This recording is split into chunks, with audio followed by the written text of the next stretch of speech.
Bismillahirrahmanirrahim. Elhamdülillah. Men avvaldan kelgandan keyin akemning qo'lindamын. Aka жұмыстар қашан келсем, кешқұрын келсем бе, әкемнің аяғын қолын қалап, массаж қылып, әкем топырақ асаң, алтын болсын демейінше кетпейтін еді. Ал енді оны көрген менің перзенттерім, менің аяқтарымды қалап, белімді қалап, сол әдетке айналды.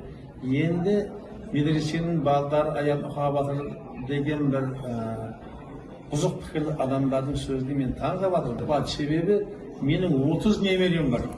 15 ұл, 16 қыз немерем бар.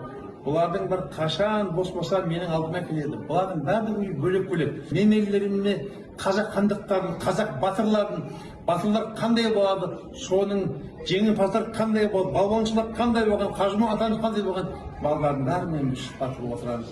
Альхамдулилlah, мынау менің немерелерім, мынау Закария баламның екінші ұлы, Закариядан 2 ұл 1 қыз қалды, машалла. Мынау Дінмұхаммедтің ұлы, Дінмұхаммедтің 3 ұл бар. Мынау қызымның ұлы, мына Дінмұхаммедтің күші. Альхамдулилlah, бұлар қашан мен бос болсам бірге намазға барамыз. Бұлардың біреуін не намазға бар деп, не аяққа деп ешкім зорламайды. Біздің үйде зорлық жоқ, дінде зорлық жоқ.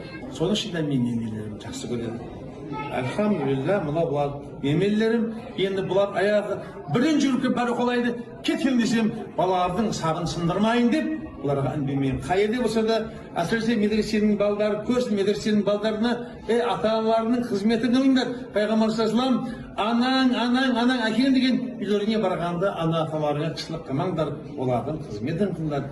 Bir жағы болатын деп аяғымды қалағанда қарсылық қылмауым, қой демеуім, медресенің балдарда тәлім тәрбие ашты деген бір ниет. Ассаламу алейкум қазақ елі. Кеше таң намазынан кейін Абдужаппар атамның колледж студенттеріне айтып жатқан уағыз насихатын түсіріп, Facebook парақшама салған болатынмын. Видеоны салудағы мақсатым атамның уағыз насихаты емес, немерелерінің құрметін дүйім жұртқа үлгі ретінде көрсету болатын. Алайда халық арасында түсінбеушіліктер туындап, әртүрлі қауесет сөздердің таралып жатқанын естідім. Атам еш уақытта колледж студенттеріне аяғын уқалатуға рұқсат берген емес. Ал немерелері атасының ақбатасын алу үшін жасап жатқан құрметін салған болатынмын. Бұл жерде ешқандай да дүрліктіретін мәселе жоқ. Сарыағаш мешітінде болып жатқан жағдайды көріп, біздің халық үркіп жатыр. Не деген бассыздық, жиіркенішті, жаман, тіпті педофилизм пахнет деп тұр комментарий жазып жатыр. Иә, біз сондай қоғамбыз. Біз не то что ата-әжелерімізді, біз өзіміздің әке-шешемізді қарттар үйіне тапсырып жатқан қоғамбыз. Шошуларыңыз орынды.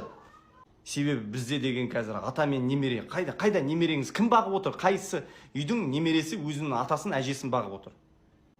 Біз әже көрмедік пе? Ата көрмедік пе? Менің өз басым атаммен мұртымен, сақалымен ойнайтын бала болып өстім. Иә. Ана қыз балалар болса немерелері жаңағы әжесінің шашын өріп деген сияқты. Болды ғой ондай жағдай. Неге сонша қорқып жатырмыз? Себебі жаңағындай ғой. Біздің менталитетіміз өзгеріске ұшырап жатыр. Біз европеизация боламыз деп, біз өзіміздің ұлттық құндылықтарымызды, әдепімізді, салт дәстүрімізді жоғалтып бара жатырмыз. Сол қарттар үйіне жаңағы әке-шешемізді тапсырып жатырмыз. Бұрын қарттар үйінде қазақтарды көрмейтінсіз. Қазір барып көріңіздер қарттар үйінде. Толы қазақ әке-шешесі жылап отырған. Жүрегіңіз елжірейді ананы көріп.